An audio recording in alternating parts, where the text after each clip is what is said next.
Welcome to Dawn of the New Earth. Today we are talking about the female Messiah as we explore a banned Gnostic text known as the trimorphic protonoia, or three forms of first thought. So what the hell is this all about? This is about a being known as Barbelo, who is the supreme being. She is only lower than one other entity, and that is the source itself. She is a triple being. She is the thought, the voice, and the word of the source, and also is described as the mother, the father, and the son, all at the same time. And towards the end, it actually implies that Jesus Christ may have been the avatar of Barbelo, because it literally says, Barbelo says, I wore Jesus, like how you would wear clothes. I wore Jesus. Very interesting. So we're going to be taking a look at the trimorphic protonoia right now, exploring this powerful being known as Barbelo and how she relates to this idea of the true Messiah. It's going to be good. It's going to be great. That's what we're doing. We're getting started right now. But if you haven't already, please become a member. It helps out the channel and it helps me, create better content and improve the quality and reach more people.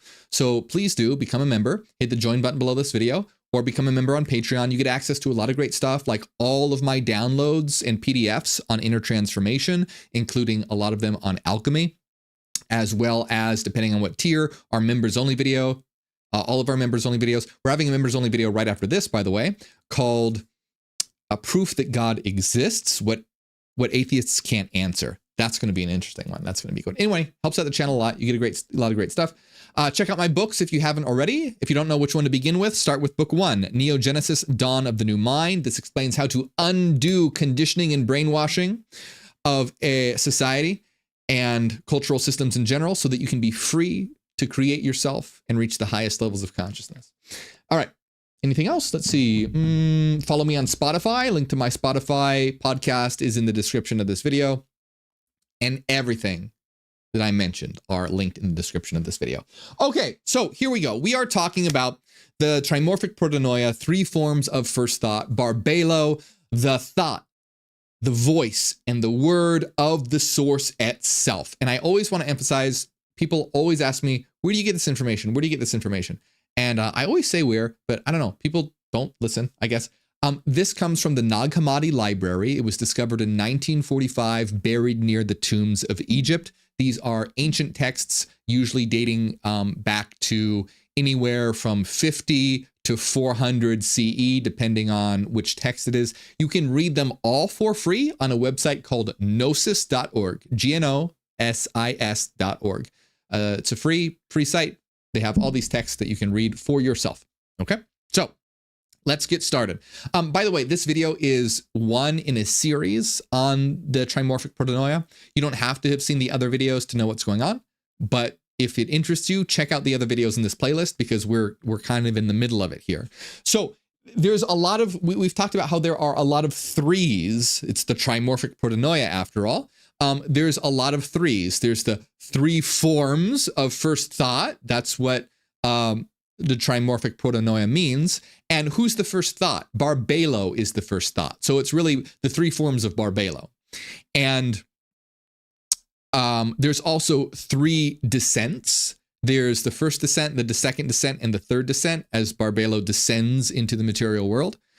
And then there's, of course, the Father, the Mother, and the Son, which is another triad or triple or trinity. There are tons of triples and trinities throughout all of this, okay? But we're concentrating here on Barbelo and how she is the thought, the voice, and the word of the source. And so basically these three descents reflect that. Like her first descent represents the thought, the second descent represents the voice, and the third descent represents the word. And the third descent is where she talks about Jesus explicitly, because guess what? Jesus is called the Word of God, the Word, or also known as Logos. And so why is this important? I've talked about this before, but these three forms, if you think about thought, voice, and word, thought is potential. It's powerful, but it's in your head. It's not yet expressed. Voice is an expression, but it's not a structured expression. It's just, it's noise. Word is voice that is structured and formed into something that conveys communication. Like I am forming my voice into many words right now that are conveying information to you and having cause and effect.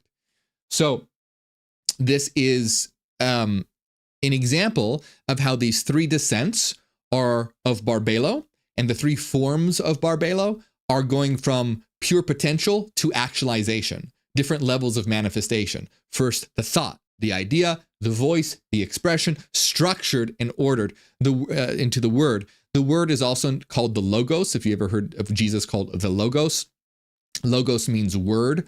But in a lot of Greek philosophy, it just doesn't mean any kind of word. Logos is like considered the rational ordering principle of reality, like almost like the code of existence. So when they say the word or logos, it's not like typical human language. It's getting at to a more accurate analogy would be like the code of a computer simulation. Now, it's not literally the code of the computer simulation because this is a mathematical reality, but you can think of mathematics as being like the code of existence. And these mathematics are expressed through sinusoidal waveforms because waveforms, frequency patterns, are math. That's what they are. They're just ways that math can express itself. Math can express itself in sinusoidal form in terms of frequency. Frequencies are a purely mathematical concept as long as you're talking about dimensionless frequencies. So this is a reality underlied that underlies this reality is a world of dimensionless frequency, which is a mathematical pattern that gives rise to the reality that we exist in right now. So you can see how this idea of thought, voice, and word expresses the idea of an underlying mathematical reality forming and structuring itself such that it projects a structured space-time reality that we experience. Anyway, let's actually start reading this, or else I'm just going to go on and on and on. So we up to this point, we've read up until the first descent. Everything we read was the first descent. This is the second descent, okay? And this is Barbelo speaking. I am the voice that appeared through my thought. You see that? So the first descent was about the thought. Now we're on the second descent, and the first thing she says, I am the voice that appeared through my thought. So this is saying this is another level here. We're getting to the voice aspect. I am one joined to another. I am called the thought of the invisible one, the source, because I am called the unchanging speech. I am called she who is joined to another. So this voice is a divine presence, okay? That's what's important to understand here. It's the logos. Well, no, not quite the logos. The logos is the word, but it's this still a manifestation of thought, not completely as structured like word is yet, but still a higher level of actualization. This voice comes from the hidden, formless source, the invisible one. And so when Barbelo talks about one being joined to another, usually represents like a unity of opposites, merging of like spiritual and material or masculine and feminine forces, because Barbelo is everything. Barbelo is, like she said earlier in the previous section, I am the Father, the Mother, and the Son. And unchanging speech means that the ultimate truth is unchanging. And how can you understand this? Okay, so here's a way to understand this. Math, like think about math. Math itself, like the truths of math, the rule set of math, how math functions and operates, it doesn't change. It's eternally true. So what I mean by that is for example, 2 + 2 = 4. That's never going to change. That's true for me, true for you, true for everyone. Whether someone believes it or not, it is. Looking at you, Terrence Howard. 1 × 1 = 1. It's true for everyone regardless. It's been true in the past. It'll be true 1,000 years from now. It's true on the other side of the galaxy. It's unchanging in that aspect. However, in another aspect, it is changing in that you can use mathematics and arrange mathematics into different patterns. So do you see how something that is changing can be made up from something that is unchanging. You can have the unchanging building blocks, but you can arrange those unchanging building blocks to create change. All right. So essentially, an idea similar to that is what is being discussed. Barbelo says, I am alone and undefiled. I am the mother of the voice, speaking in many ways, completing all. So it says that she exists beyond corruption. She's not touched by the limitations of the material world. She's beyond corruption. She's this utter perfection, because this is like the source code of reality. She's not the source itself, but she's the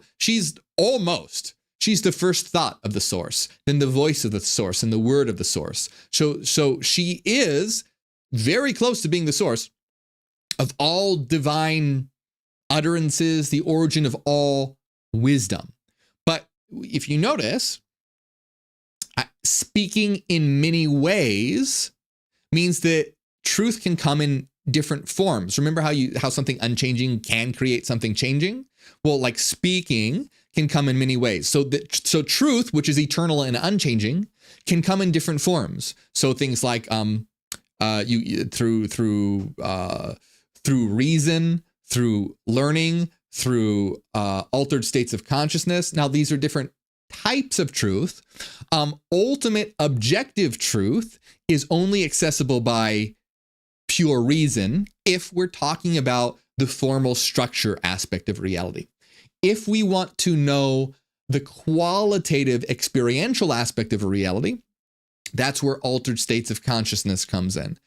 So a lot of people look at almost like reason and mystical states or altered states of consciousness as being like enemies of each other. No, that's not the case at all. They are complementary to each other. So you have the structuring, ordering system of reason, the logos, which is what allows the content to exist in an orderly fashion. In Kabbalistic terms, this would be like the interaction of Chokhmah and Binah. But you have in other words, people who are like, oh, it's all about reason and experience has no value whatsoever, they're wrong. People who are like, oh, it's all about experience, reason is just limiting and confining, no, they're wrong. You need to have that rule set to be able to give structure to the experiences that you have. Does that make sense? Like when you have a dream and you're trying to analyze the dream, you rationally reflect on the dream to understand what to integrate it. So you need both. You need both. And you need to understand how they all work together, whether it's reason, intuition, emotion, or the senses. These are all important, but they have different functions.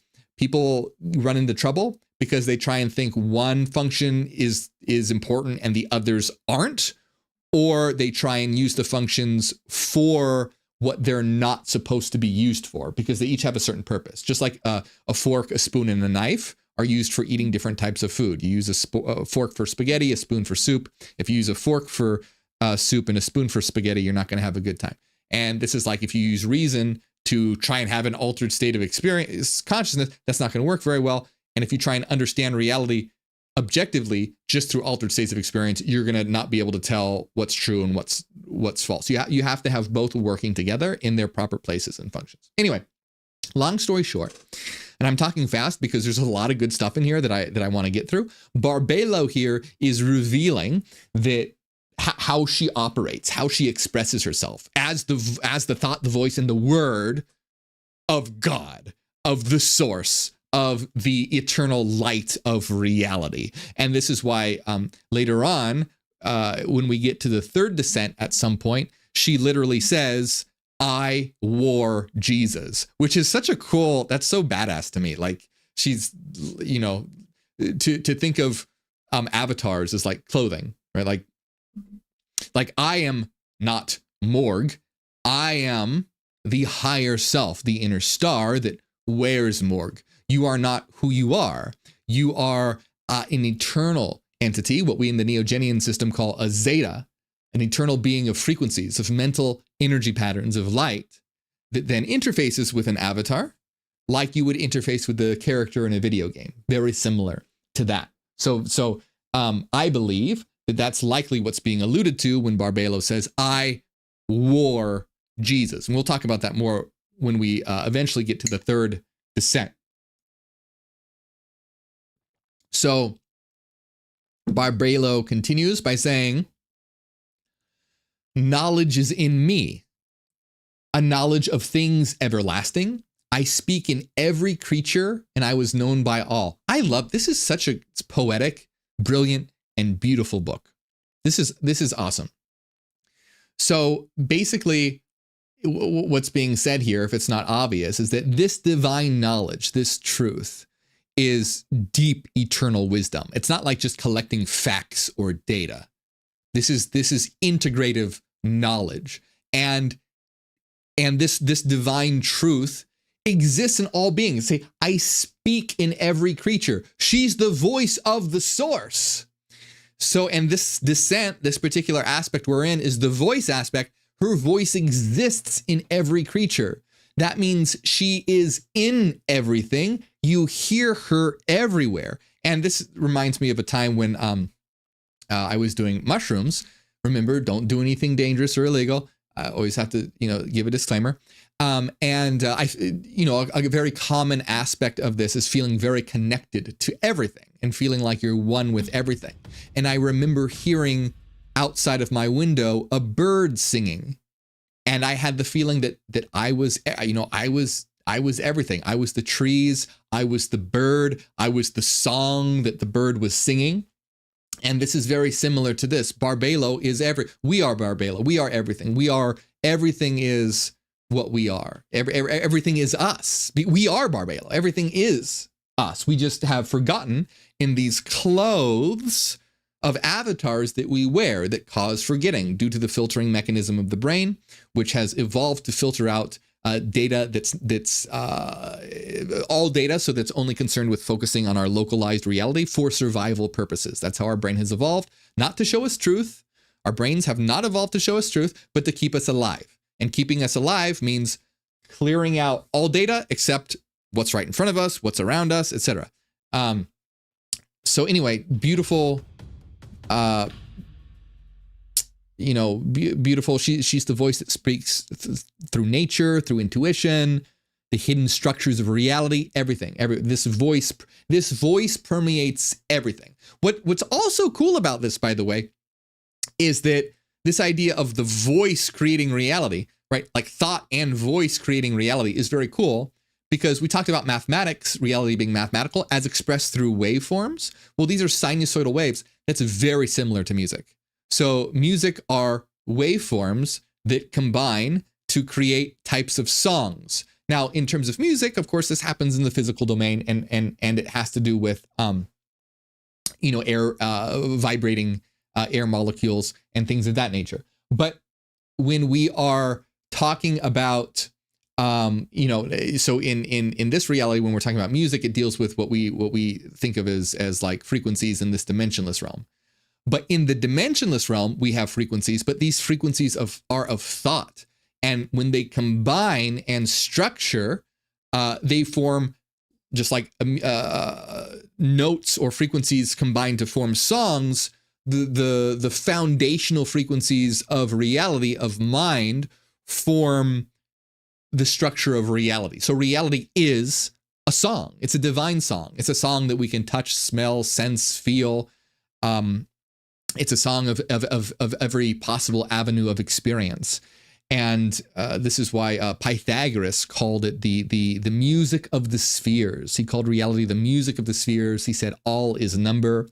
And Pythagoras also invented, I believe, or figured out the different scales in music.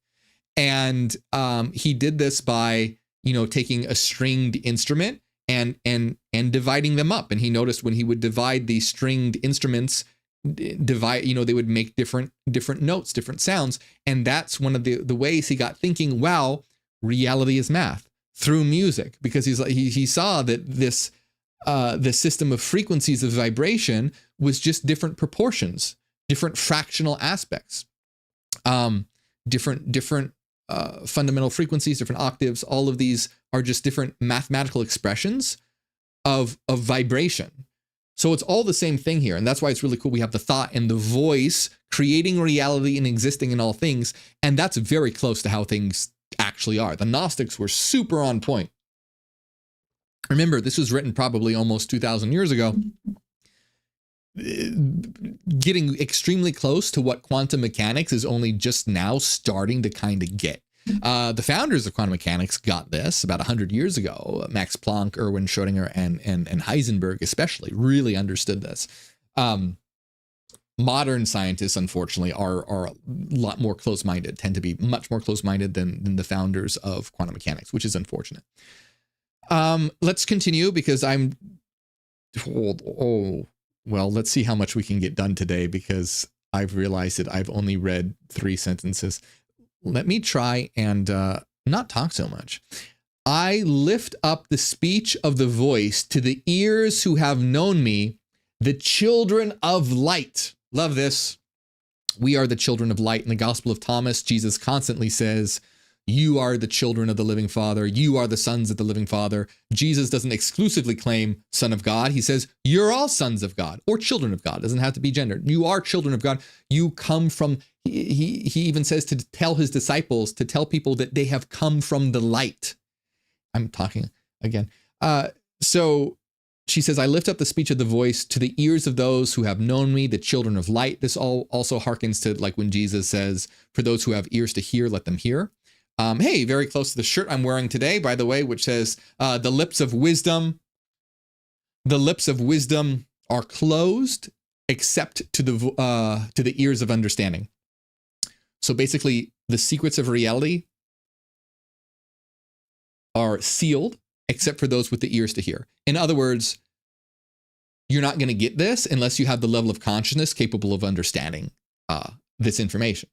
It's not about like trying to hide information. It's just that it requires a certain level to get there. That's why all my work is emphasizes giving you guys the tools to be able to raise your consciousness. I don't want you to just believe the things I say because that doesn't do anything. If you just believe me because like, oh, Morgue said it and it sounds cool, that's not going to help raise your consciousness. You actually have to understand why these things are true and use this tool, the different tools available to you to understand why these things are true, like explicitly why these are true.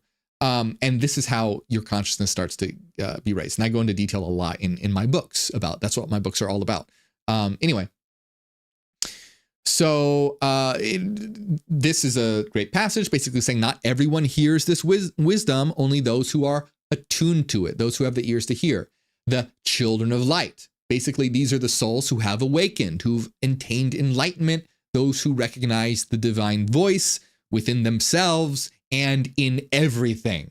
That's why barbelo is revealed to those who are the children of the light and can hear, because they realize that, oh, I am the light. I am barbelo. I am the all. Now I have come the second time in the likeness of a female and have spoken with them. So barbelo in this particular descent, it's talking about her being related to a feminine form. And this could mean a lot of different things. This could possibly even be referencing Sophia, perhaps, because Sophia is wisdom and is usually the one trying to get humanity to wake up, but we don't know that for sure. It just says that barbelo is now expressing herself in a feminine form. This might relate to Sophia or wisdom, possibly. But anyway, it's basically just that there are different types of descents, and in this particular expression, she is expressing herself as female, but she's all things. She's male, female, neither, androgynous. So also screw all those like assholes who are so anti-LGBTQ, like, and all these new age spiritualists who are like, oh, in spirituality, there's only masculine and feminine. So clearly like non-binary is not a thing or whatever. No, that's such bullshit. Because first of all, this is all symbolic. So when you're talking about gender, it doesn't literally mean sex or even what we have culturally defined gender to be, or societally or culturally defined it to be. It doesn't, it represents a force. You could say positive, negative, yin and yang. The alchemists even called it celestial salt and celestial niter, talking in terms of like chemicals. It's just opposing forces. But in Gnosticism, the highest beings are always male, female, or neither, described as androgynous. And so it's very silly when people try and use this stuff to try and justify their homophobic, transphobic bullshit. So they can cut that right out. The gender is always changing and shifting and being expressed in different ways in the highest beings. But remember, doesn't have to do with literal gender. But for those who do think that it does, they're still wrong, because it's these beings are beyond. Divinity is all about expressing in different ways. Anyway, and I shall tell them of the coming end of this realm, the physical realm, and teach them of the beginning of the eternal realm to come, the one without change, the one in which our appearance will be changed.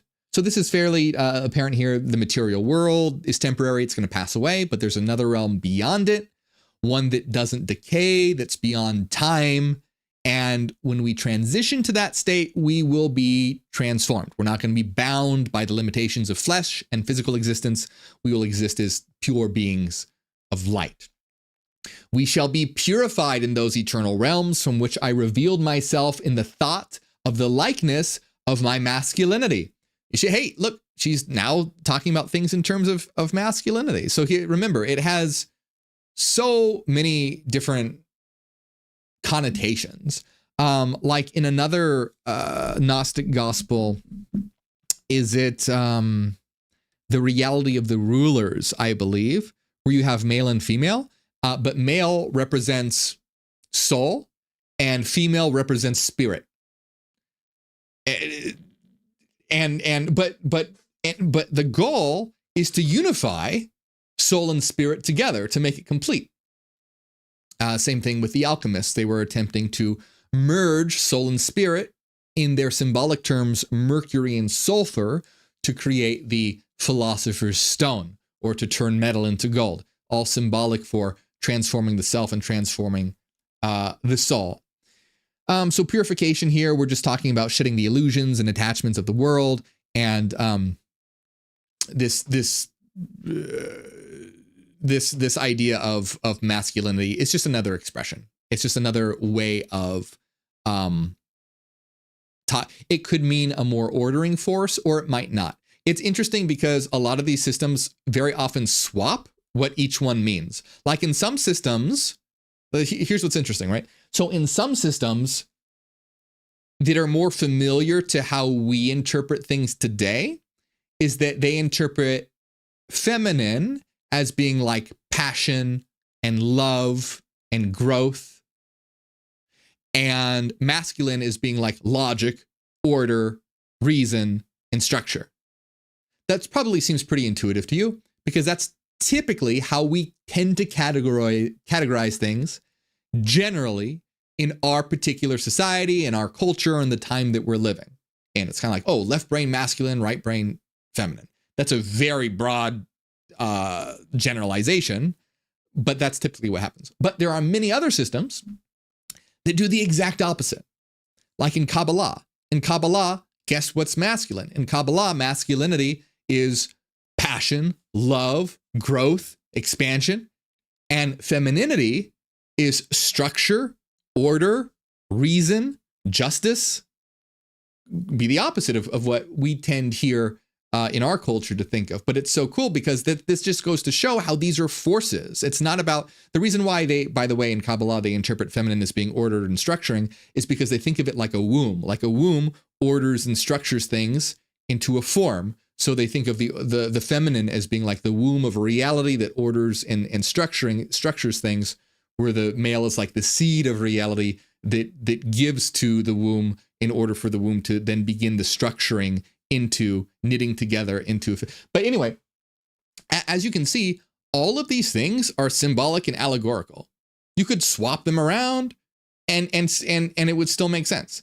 You could not even use the term masculine and feminine. You could, like I said, in alchemy, it's the sun and the moon, or salt and niter, yin and yang, positive and negative.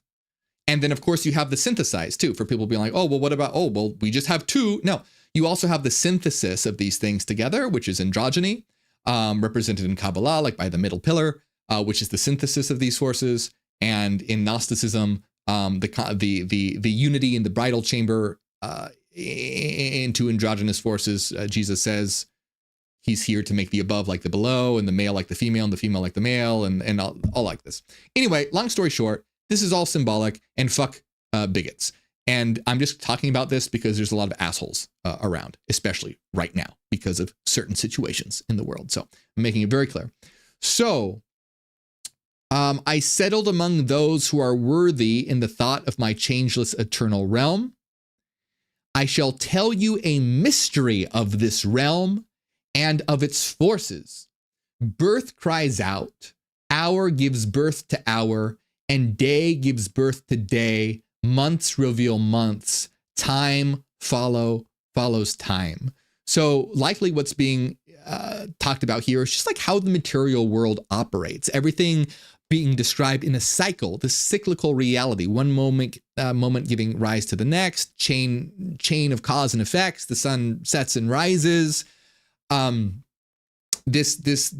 reality is structured like a wheel, always moving, always repeating. And by the way, the Gnostics believed in reincarnation. So that would also form this repetition. That's why they believed you had to achieve gnosis to transcend the material world, or you would just be pulled back to the material once again. This realm was completed in this fashion, and as quickly it is thought as a finger releases a finger and a joint separates from a joint. So basically this is saying the world came into being in an instant, as quickly as it is thought. And basically, but that it's the material world is basically fragile, though. That's what all this like disconnecting is talking about here. Is that structures of this reality can easily fall apart. Like it's a reality of chains, of a change and cycles. And she's saying it all came into an instant by a thought, but it can fall apart. Okay. When the great authorities, who are the great authorities? They're the archons. These are the dark evil beings that control the material world. In terms of Gnosticism, that's the God of the Bible and his archons or angels, dark angels, not like Ionic angels. So these are the dark archons, the dark forces, Yaldabaoth, and the archons that control reality. How we interpret that in a system of understanding our psyche is that the archons represent aspects that keep us from gnosis or enlightenment or self-knowledge. The archons are everything from our fears to our ignorance to ego inflation to being distracted by material things and not focusing on the internal world. Even in the reality of the rulers, it straight out says that the archons aim to distract humanity through toil so that they won't focus on the spirit. And how to a T does that describe our day to day? Everyone is so, stuck in this system that forces you to work a mind-numbing 9-to-5 job that people don't have the time to look within. And plus you have these addictive systems like TikTok and whatever, which is why I try to inject some gnosis into these nefarious systems so that catalysts can occur, sparks of awakening, so that people can begin to break free from these archonic prisons that are created, okay? So the great authorities are the rulers of this world. They're the archons, and it's basically saying that ultimately their time is going to end, okay? There's going to be a upheaval, not just in a physical sense, but the collapse of like the illusion of reality. All right. Because it says the great authorities knew that the time of fulfillment had appeared. or when the great authorities, the archons, knew that the time of fulfillment had appeared, just as the time of the birth pangs came, the time of destruction approached. The elements trembled, and the foundations of the underworld and the ceilings of chaos shook, and a great fire shone in their midst, and rocks and earth were shaken like a reed by the wind. So this is a very graphic.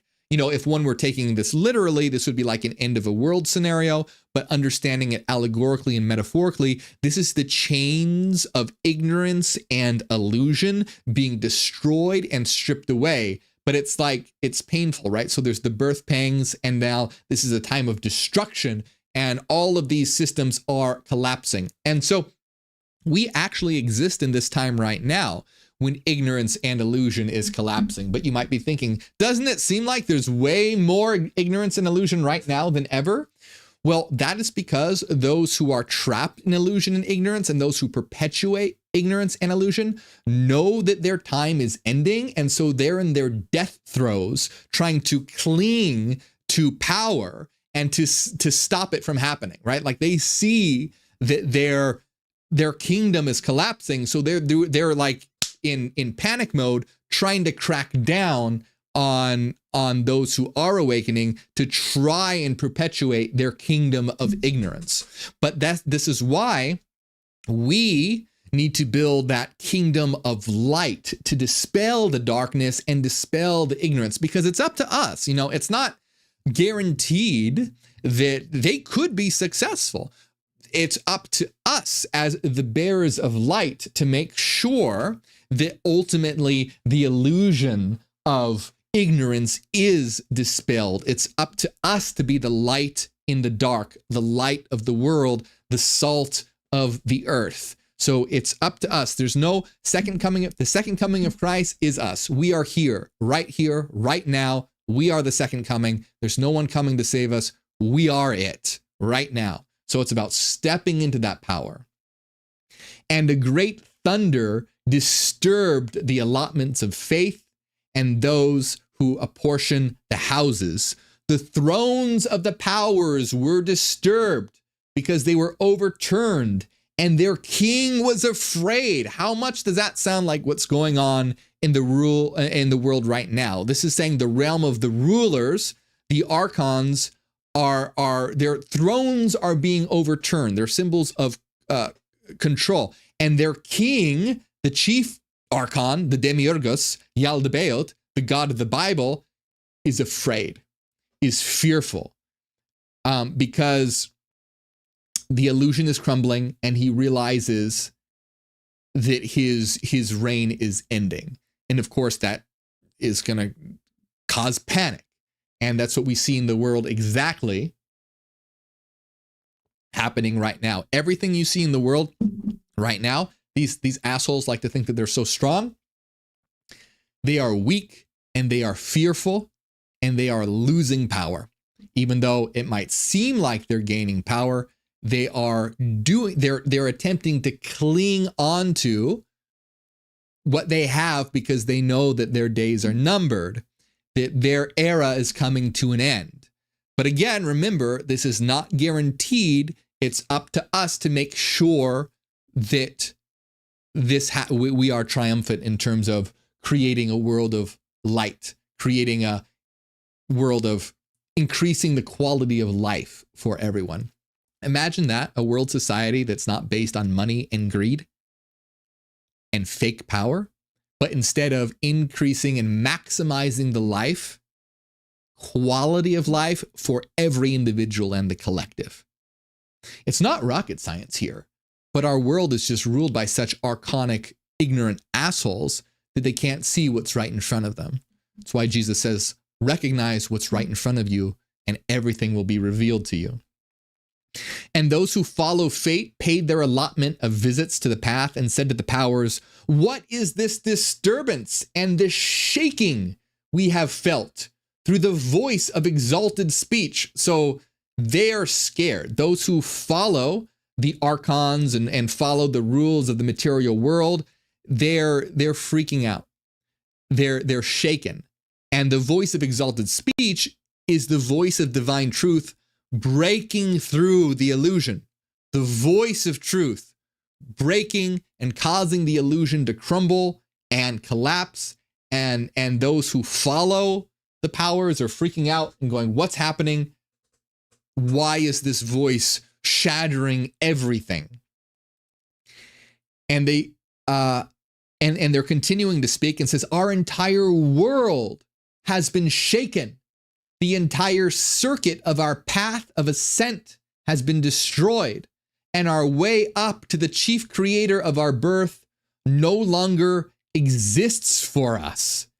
And this is basically everything they knew. Their systems of power, their spiritual hierarchy, their understanding of reality is shattered. Their old paths controlled by the archons are crumbling, and all of their system of control is breaking apart. And what we're going to see happen is the archons, the rulers of this world, like I say, are in a state of panic. And here's what it says. I'll just give you a little preview. What it says next is, then the powers answered saying, we too are at a loss about it, because we don't know what caused it. So those who follow the archons, the powers, are being like, what the fuck is happening? Everything, our system is collapsing. And the powers are going, we don't know either. We too are at a loss about it because we don't know what caused it. But get up and let's go to the chief creator and ask him. Let's go up with the chief asshole number one and see what's going on. And this and their powers went up to their chief creator, who's probably an orange-tinged asshole, and they said to him, what kind of boasting is this? Didn't we hear you say, I am God and I am your father, and it is I who produced you, and there is no other God but me? So that the followers of this God are pissed, because this is the God of the Bible, this egotistic, narcissist psychopath. And he said, I am God, there's no other God but me. And so all his followers are like, okay, God, okay, sure. Whatever you say. Make the material world great again. And so they're pissed though, because they're like, hey, everything's falling apart. Does that sound kind of familiar? America's a little bit of a trouble right now. Everything's falling apart, and they're going to him and saying, hey, why is everything falling apart? You told us you were the only God. And it continues, and they say to him, now look, the eon's voice of invisible speech has appeared. Barbelo's speech has appeared. We don't recognize the voice, nor to whom we belong. For the voice that we heard is foreign, and its origin is unknown. They're so lost in ignorance that they can't figure out what the heck this truth is. It's so they can't understand it. They can't grasp it, just like a lot of ignorant people today can't understand the truth when it's right in front of them. They just glom on to lie after lie after lie after lie. And it came, it says this voice, it came and terrified and weakened our arms. So let's weep and mourn bitterly. So they are in a state of absolute distress and panic and confusion. They can't understand what's going on. Their system is collapsing. Their chief lied to them. They said it was going to make everything great. It didn't turn out so great. They don't know what's going on. So I've been talking for a while. Where we will continue next time is when the archons here can, let's see, what. I will read the mysteries of brothers. Yeah, so we are going to continue next time where